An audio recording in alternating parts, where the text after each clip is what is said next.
To make these delicious garlicky potatoes, you're going to start by cutting your red rose potatoes into quarters or smaller, depending on the size of your potato.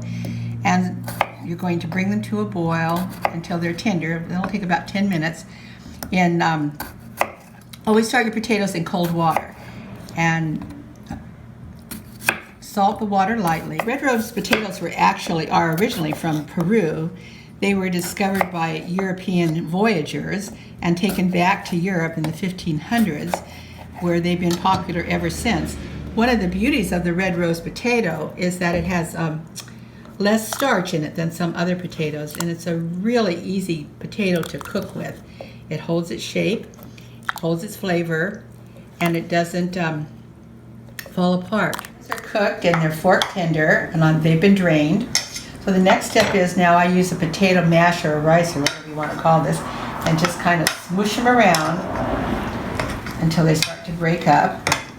I want them to be chunky, not too terribly smashed. The next step is you're going to start adding your ingredients. We'll start with the knob of butter. It's a pretty generous amount. The grated garlic. The shallots, it's a half of a shallot. Herbs of Provence, salt and pepper.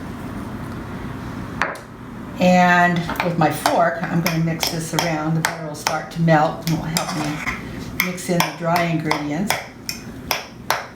Once the butter is melted and incorporated, then I'll add sour cream slowly and milk until I'm happy with the texture. Taking the sour cream right out of the container. Start with a heaping tablespoon, a little bit more, and now just start stirring it in. I think that's going to be all the sour cream I need in this.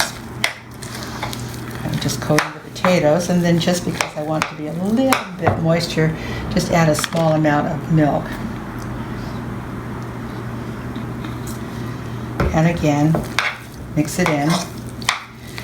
Now it's time to taste. This is the taste test. I've got all the ingredients nicely incorporated, and I've done a taste test and adjusted the seasoning. I added a little bit more salt, but I'm still not quite happy with the flavor I'm getting. So here's a little bit of kitchen witchcraft again.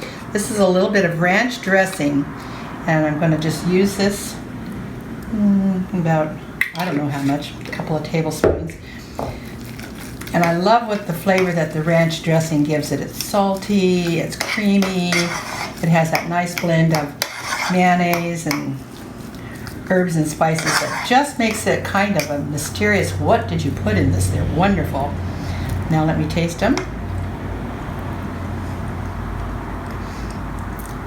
To me, that's what they needed. These are beautiful. So at this point, I'll just leave them on the stove covered, and then just before serving, I'll heat them lightly on flame and then serve them with our meatloaf tonight.